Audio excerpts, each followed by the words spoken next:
What I want to tell you about is exclusive information. I'll tell you about myself and tell you about what I saw. I'm not doing this for popularity or to catch up with the resident people. I'm doing this to open your eyes. Let you recognize what is happening to you. Happening next to you. Happening right now. Right in this moment. I'm a professional military man myself. And I would say that since the age of 15, when I went from my orphanage to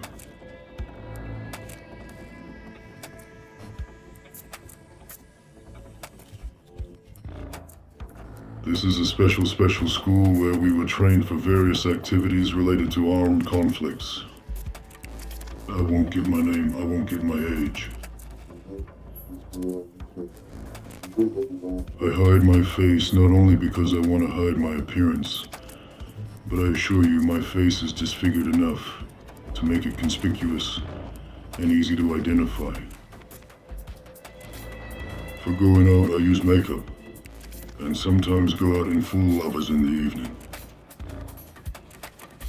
I'm changing safe houses one by one. I'm in one of those apartments right now.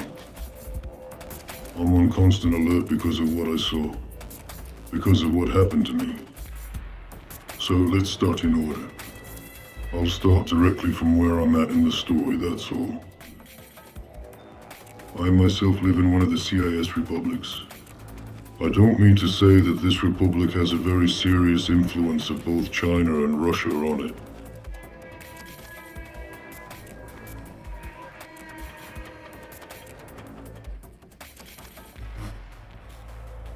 In one of these republics. I've been in an orphanage since I was 9 years old. Since I was 8 years old, yeah, somewhere around here since I was 8 years old. 15 years old. In the orphanage came, incomprehensible to me, people in military uniforms. Took me in another silver. The same boys like what? We ended up in a special training camp where we spent 3 years. After that issue, after as we called it then, after graduation, we were taken to a neighboring republic, where we participated in a real combat special operation against the Afghan Mujahideen. There was a combat christening from which they all came back alive. Nevertheless, I was lucky.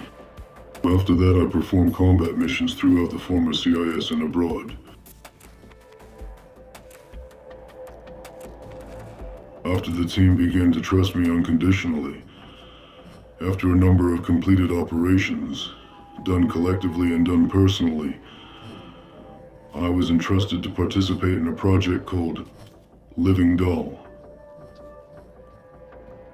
Now I want to tell you more about this project.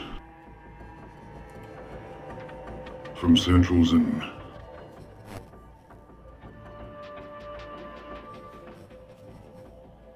at the Ministry of the Old Establishments of the Republic, where our unit headquarters and secret firing range were quartered, I was part of a task force to escort prisoners of various ages, of various genders, and transport them to the firing range. These prisoners were used to train the special contingent and for one more manipulation, which I actually want to tell you about. One day, while on a security entrapment, we discovered I and my comrades, as a group of prisoners, were being escorted to a secret underground bunker. We had no access to this bunker and were only wondering what was going on in there. The bunker was an extensive porticoed underground structure with an entrance from the surface of the ground. My goal was to achieve to get into this bunker. And I wrote a report to my superiors about it. I will not. You see, SWAT has a term called routine. When you do the same activities, you get muddled. You stop being professional, you get muddled. I asked for a transfer with full secrecy, with special documents signed, no disclosure. But as I think you realize, I was facing a death sentence for divulging the secret.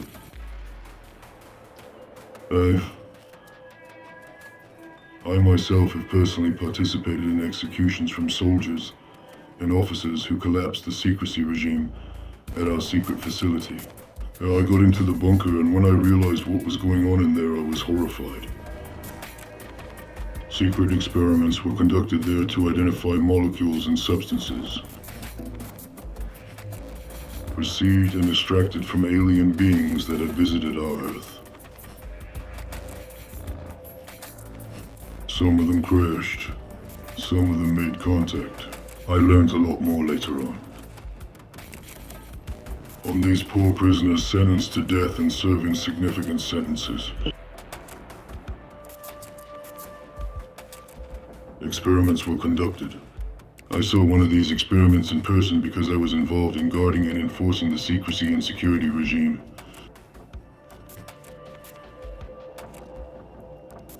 Concluded. A dazed man in his 50s.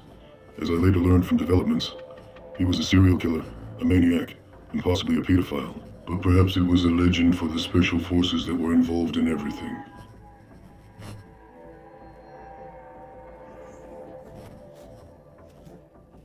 Perhaps it was true. They pushed this stupefied prisoner into a glass preparation room, a cube about 6 by 7 in size.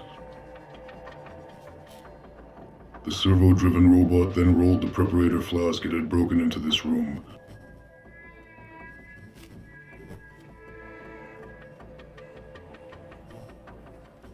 A cigarette-like smoke began to silver out of the flask. And this smoke began to gather and form into such spheres, hemispheres, which began to fill this room. Here's this prisoner, how he behaved, here's his behavior. First he floundered on his knees on all fours. Then he began to stagger toward the exit. He was pushed away. Knocked into it, didn't turn around. And one of the scientists at that moment pressed a button on the dashboard. And so this prisoner was electrocuted, probably. Their implanted sensors, subcutaneous or to the heart, I don't know. So here's the medicine, as they say. Here's this prisoner. Upon receiving the discharge, straightened up, sobbed, roared, and threw himself right into that smoke. What happened next was unbelievable.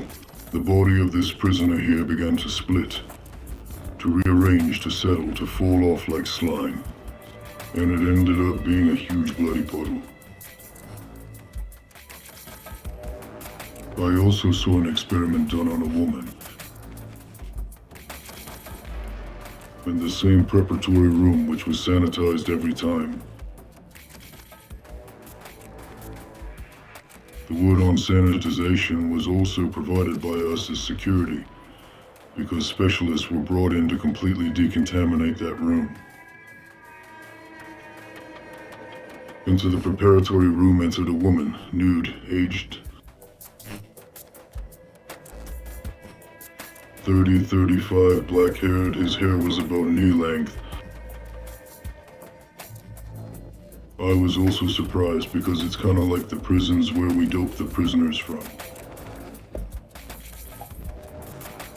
It's usually customary for women to have short arrows, but this woman had knee-length hair. Absolutely. I was not the only one involved in the deportation of groups. All the 2 units that were involved in this were working in parallel with me. Now, the woman, when she was let into this room, there was a table in the room with a glass on it. The glass was filled with a liquid similar in texture to Coca-Cola. This woman was ordered to drink this liquid. She refused and was also stimulated by an electric current or some other influence, but externally induced. And after the 5th or 6th time of such stimulation, she did agree, drank this liquid, after which she fainted.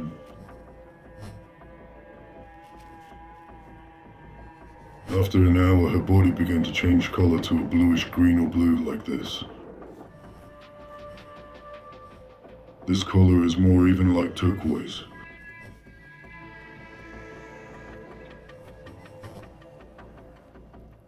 Then the woman stood up. I looked at my hands and started squealing, screaming, laughing. But I noticed that this woman after that tried to move not straight, but on all fours always.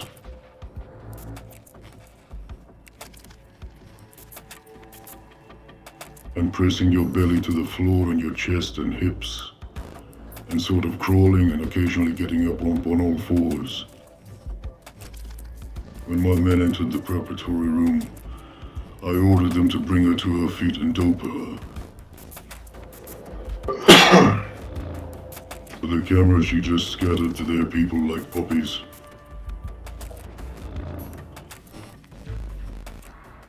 One, she ripped out his arm. The other, she literally almost ripped his head off by clawing at him, jumping on his shoulders, climbing on his neck, squeezing his shoulders with her legs and pulling his head up. The woman was hit by a small arms fire, but that only stopped her. After the survivor was evacuated, the preparatory room was filled with nerve gas. Amidst the nerve gas cloud, this woman spent several more hours.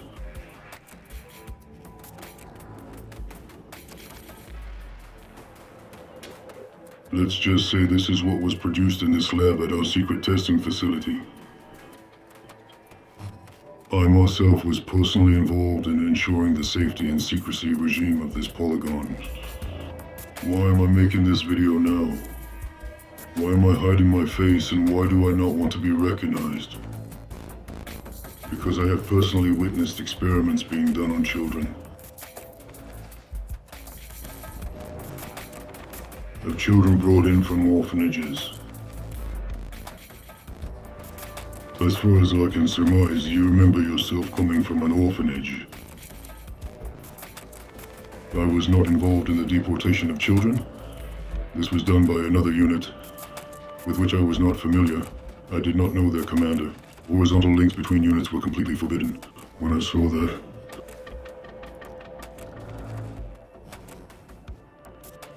secret research bomber topsy-turvy kids, there was a twinge under my heart. I realized I couldn't do it anymore.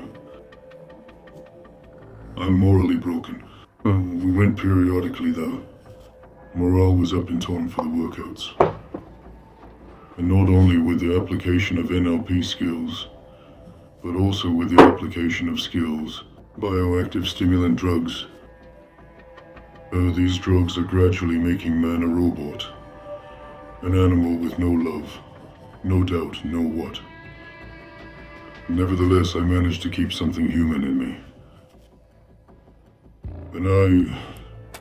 And one of my men whom I ordered, he could not disobey my order I ordered.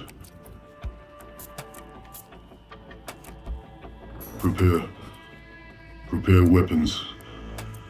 Disarm the convoy group that was escorting the children, and escort the children to safety. Hey, sir. At the same time, I tried my best to maintain the regime of secrecy. My desire was to save these children. It ended up being tragic. No one could be saved. My man to whom I was giving orders was killed, and I was ruined by the arrest. I don't want to brag, but I am alive. I am in front of you. I disarmed. Was able to counteract the convoy that was escorting me to my cell. I was able to escape from this base because I knew the routines and the secrecy regime, the routines of special means and staffing. After that, I managed to escape through the front men I knew, through a whole system that I had developed while still undergoing special training and special service, not in the ranks of the Polygon, but in the ranks of the armed forces of the Republic. Right now, I'm paying for a miserable lifestyle. And the only thing that saved me was meeting Strange, who records evidence and clips of an extraterrestrial presence on our planet. I assure you, everything Strange says is neither meaningless nor dreamlike. Many may laugh. Laugh, you're right. But imagine if Strange and I broke out somewhere, in front of the mausoleum, or at a movie assembly somewhere, or in the Presidium, and started yelling about that soon we would be enslaved by aliens and so on. What would happen to us? At the very least, though no one believed it, when we are pinpointed, when we deliver the information slowly and carefully, that's when it will resonate in your hearts. What I want to say from my observations on the base and on the secret experiments. Those secret experiments that I have seen in person I have described, but nevertheless, muddling through the base rumors and my own conclusions, I can say one thing. This base was used for two other purposes. One, enzymes, that is, substances, liquids, were prepared from different people at different ages, different pores, which were somehow transferred to the alien beings. These enzymes were used by them for nutrition or to grow something. I can't answer that question. And two, the women who were topiary with us from the camps, and some here like that long-haired woman, may have been kidnapped somewhere in the towns, villages, on the roads, I don't know. They were used to nurture embryos, these alien creatures. It's possible.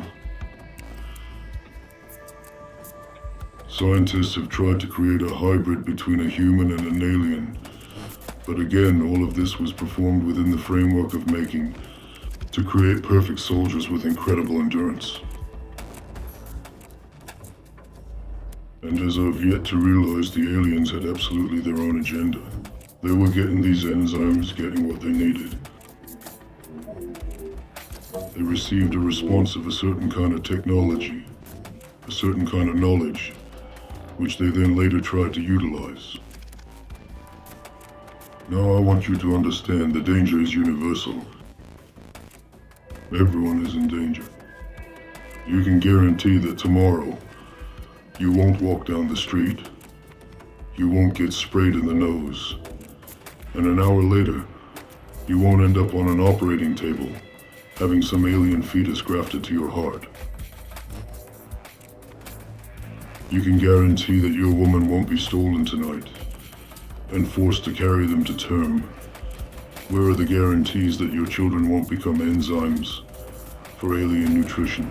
I'm not calling for anything or anyone. All I encourage is to be prepared for the world not being what it seems. And together with you, we'll bring out all those who want to go hastily. Together we will win.